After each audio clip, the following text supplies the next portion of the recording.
Good morning, Cindy here, and today I am in Liberty Hill, Texas, about 30 minutes north of Austin. And we are in the middle of August, we are in the hundreds, and this is not a fun time to be outside gardening. Instead, this is a great time to come and look at other people's gardens. And I am so lucky today that I am in my friend's garden. She's in my garden club, and she has a beautiful garden, and she is going to let us take a look around and see what is growing in this incredible heat and this incredible sun, and things are beautiful around here. And I want you to see what she's doing. And so, Laurie, thank you so much for letting me come in here. How long have you been gardening in this area? About 9 months. Not very long at all. And it's gone through one winter, you said. So far, yep. And we had a fairly mild winter, but it made it, and you didn't lose much, maybe one or two little things. But One or two. Not most bad everything though. did well. And are you just a professional gardener and you just know how to do all of this naturally? No, I thought I was a pretty good gardener. I grew, the last 30 years, I grew things. I lived in the Northwest. And all you had to do there was put it in the ground and talk nice to it, and it thrived. And I was great at that. And then I moved here and tried my technique, and everything died. Yes, I've heard that story before. It was heartbreaking. So what did you do? I cried, and then Yeah. I dried my tears and went to the garden club and found my friend Gay of Gay Kriegel Landscape Designs, and she's taught me a ton between the garden club and what they have taught me, and her advice on things that just I need to let go of. Dahlias don't grow here. They just don't. Azaleas aren't great. Camellias aren't great. And I just needed to let go, and I needed to start over. Yeah. And that's been what this phase of my life has been. So you called this landscaping company, and what happened? Well, Gay came out, we had a great conversation, and then we hired her, and she came up with a plan. She came up with a plan to help us with our erosion control. We have a grade that is bigger than I even thought about, and she taught me about you need to have plants that are drought tolerant, that are used to the heat of Texas, and will thrive in that environment. And I had no idea what those plants were, and I have learned so much. Isn't it nice to see them growing and living on very little water? Exactly. And exactly. what is your water system out here? Well, thanks to Gay and her installation crew, we have a drip system. Underground drip, which Yes. is very preferred, I think. Okay, and do you have a lot of grass out here? I have more grass than I want. My goal is to eventually have no grass, because there's no purpose for grass in Texas, in my opinion. So right now I have some, and that was part of the plan that Gay designed for me, is the least amount of grass as possible. Great. Yeah. All right, well, I am excited to take a look around and bring you all along, so let's get started. Okay, so we are out in the street looking towards the house, and this is 1.4 acres, and they have really done a wonderful job. So Laurie, what was your first thought when you first moved in and you said this was all dirt? All dirt that when it rained went all over into my neighbor's yard, and I knew that we couldn't have it be that way, and I knew I didn't want grass, and I knew I had no idea what to do, and I needed to hire somebody that did. And so one of the first decisions made was to split it in part rock and part grass. For now, eventually the goal is that the grass will probably leave as well, for the most part. I just don't see a point of grass in Texas. It's a lot of upkeep for not much payoff. And I noticed you're using kind of a brownish rock, and you were telling me about that earlier. What was that purpose? Well, one of the things that Gay suggested was don't use the white. The white in the bright Texas sunlight is such a glare thing, and it's just so hard on your eyes. So yes, it was more expensive to go with the Brazos and the moss rock, but now you can look at it with your eyes and it's a pleasant look instead of a painful look. And I so agree with you. That is absolutely the case here. Now, you've got some new young trees here. I see that you've got this beauty. What is this right here? This is one that I really love. This is a Palo Verde tree. It's actually the state tree of Arizona.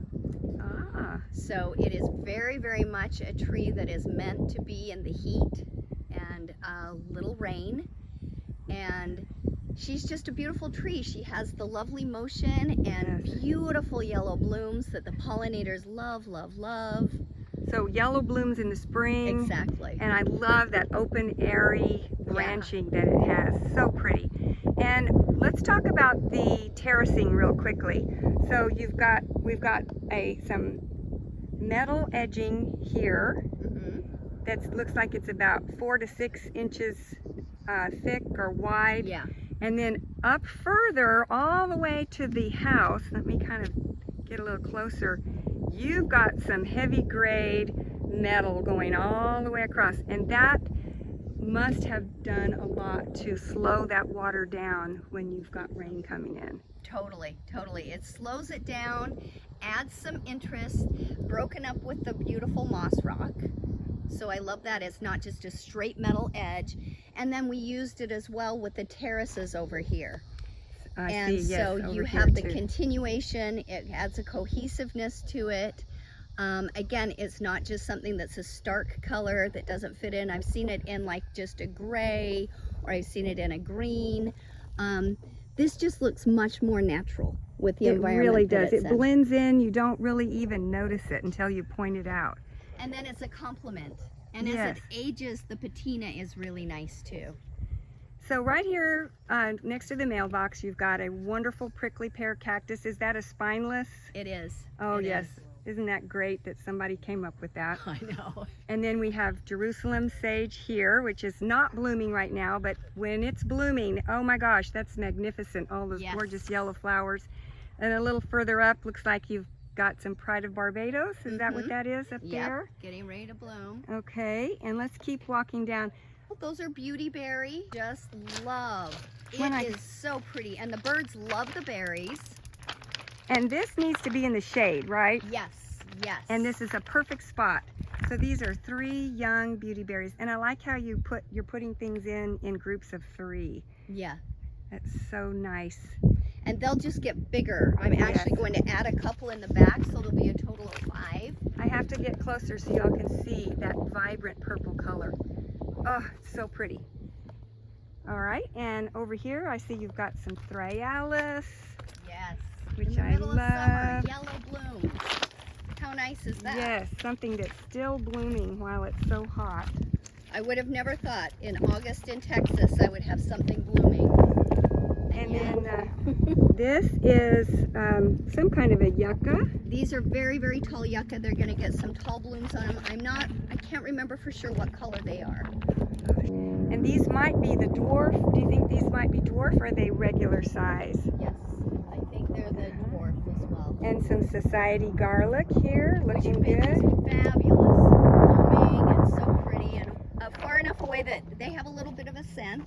And then all of these yuccas are really going to fill this whole area with green, and you're not going to feel like it's just a bunch of rock out here. I just love this. With the yucca, I love the geometry. Like everything isn't the same type of leaf. It's a tall and a spiky look, which is so fun. So you have a variety of things. Oh, so much thought was put into this. It's just gorgeous. That's why you hire an expert. Yes, absolutely. And what is this little beauty here? This is called a golden ball lead tree. And there's just a couple left, but it gets these beautiful yellow balls all over it. And it's bloomed actually twice so far this year. And it's just so pretty. Isn't that wonderful? And when it's completely full, in the spring, you would say? Yeah. I bet that's just a real showstopper right there. Well, I know that that Gay actually took a branch of that to the flower show in Georgetown and won an award. Oh So, my goodness. she's Well, a winner. how She's a cool is beauty. that? Okay, and then a big filler right over here is this beautiful Artemisia.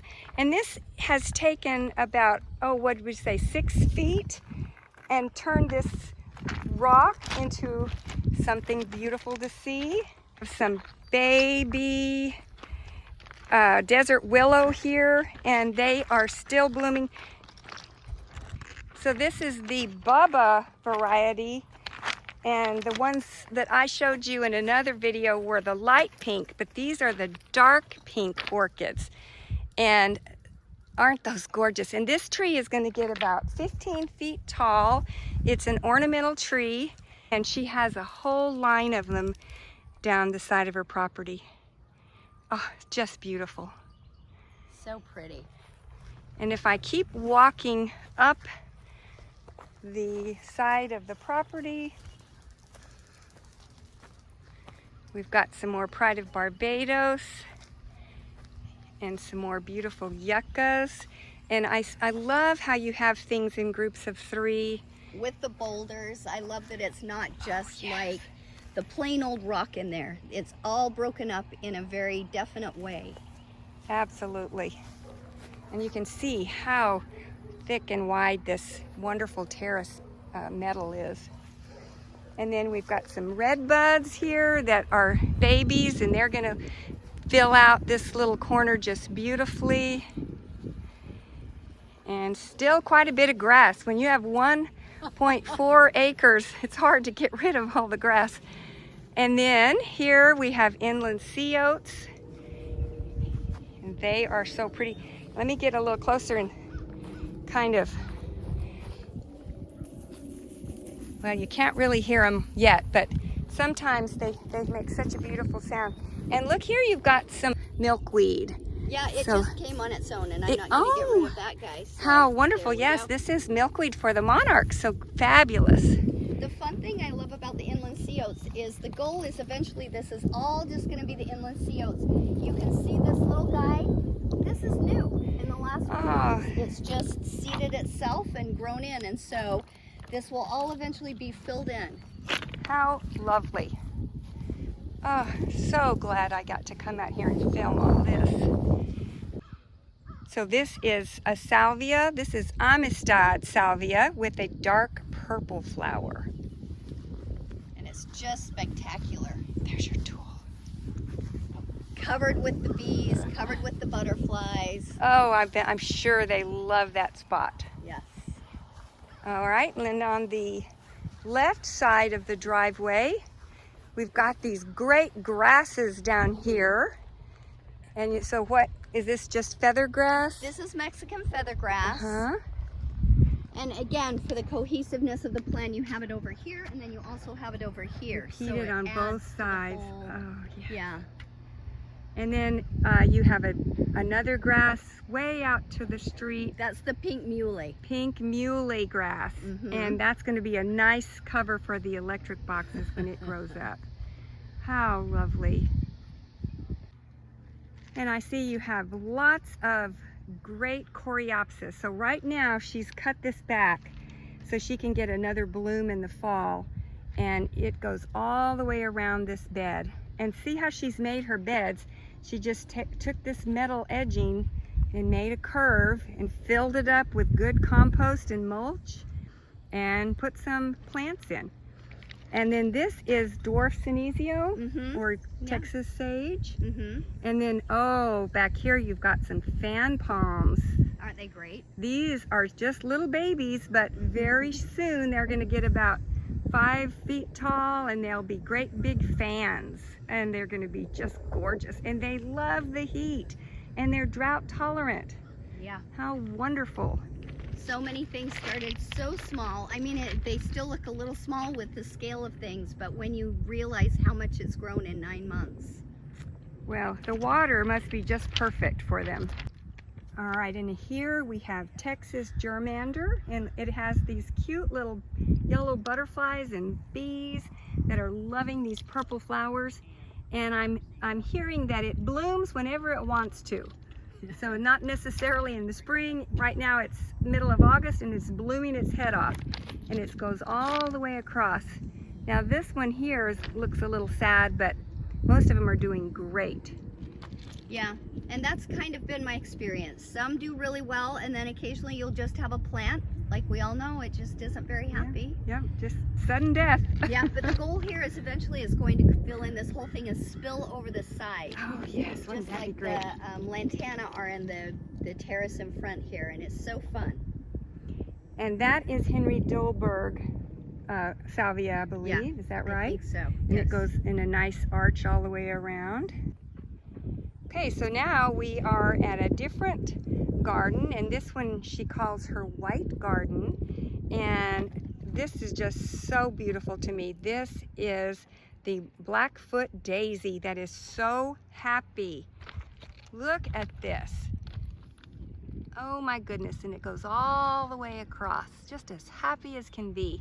They've obviously got wonderful drainage for that. And this is white mist flower that's not flowering right now. And then the showstopper right in the middle is almond verbena ornamental tree. And this guy gets about 10 to 12 feet tall. And it is the most fabulous smell. I wish you guys could be here to smell. And these are open up to be beautiful flowers, but the smell, you told me that the pollinators just love it. Is that right? Oh yeah, we'll have like 30 butterflies on that little plant. So as it gets bigger, I'm just so excited to see it covered. So pretty. Yeah. All right, and then you've got over here, we've got some whale's tongue. You There's have to have one. whale's tongue. Yes, these are making it in our ice storms. Where the century plants were dying, we know that the whale's tongue made it. So definitely don't give up on these agaves if you lost yours in the freeze. And then here we have Mexican honeysuckle. Oh, wait, she even has some blooms. Look at her. Look at her. This has got a pretty Brave soul. orange. Yes, orange. Mine looks about like that too. Mine is just less than a year old and it's struggling.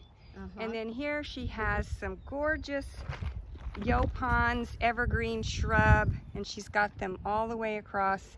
So this will be a nice screen between her house and the neighbor's house. And these are moderate growers. They get the red berries that the birds love. So you can't go wrong with a wonderful Yopon shrub. And then this is yellow bells that are young yellow Plant bells. I knew nothing about till I moved to Texas. Yeah. Okay, so anyway, these typically are covered with yellow flowers, but they're babies. They are. And this is gonna look fantastic here. And you call this your yellow bed, is that right? So tell me, what is this? This is a firecracker plant. Did No you know it way. could be yellow? Look at that. So you normally think of these as red, and you found some yellow varieties. And then I see you've got, instead of a red yucca, you've got yellow yucca. Isn't that cool? And they actually are the very same color as the firecracker when they're all at their height. It's beautiful. They're all that same. They're a little faded, you know. August does that to all of us. Well, isn't that gorgeous though? Okay, so we ran under this shade tree and I wanted to ask you about deer. What's the deal with the deer? The deal with the deer is we have so many deer in our neighborhood and they do not like any of my plants. Oh, so you guys, this is the best. Everything that we looked at today is going to be beautiful, and the deer do not mind it. So wonderful. Run out and get these plants ASAP. Okay, so back here, she has a beautiful swimming pool. Oh, just wonderful. Lovely to have a pool when it's 110 degrees. And along this fence, look what we have. This is a flame acanthus. Flame acanthus. Yeah. We have a Russian sage, flame acanthus, grasses, and it's just beautiful. Palo Verde, and you've got a hummingbird or a bird feeder in there. Yeah, Isn't a that hummingbird sweet? feeder. Yeah. I see something really unusual over here. Tell me about this. This I love. It's called horsetail reed. And the reason it's where it is because I guess it's super invasive, but the movement and the height and the linear line are all just wonderful. But you need it to be a place where you don't care if it just spreads. And isn't this wonderful with the pool? It's just so Yeah. tropical looking. Just love it. Super hardy, I guess, for Texas is what I've learned.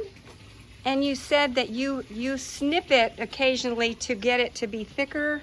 Yeah, these ones that look tougher and more sturdy have been, you know, they start out a little more wimpy.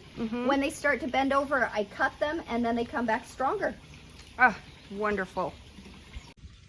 Thank you so much, Laurie, for letting us tour your beautiful garden here in Liberty Hill. You have really inspired us. We see now that we can have beautiful gardens that don't use a lot of water. The deer won't bother them. They can take the extreme heat. And it's just so nice to be inspired and understand how we can garden correctly in this very, very challenging climate. Yes, it's been my pleasure. Happy gardening. Thank you so much. I hope you get in your garden today. Bye-bye.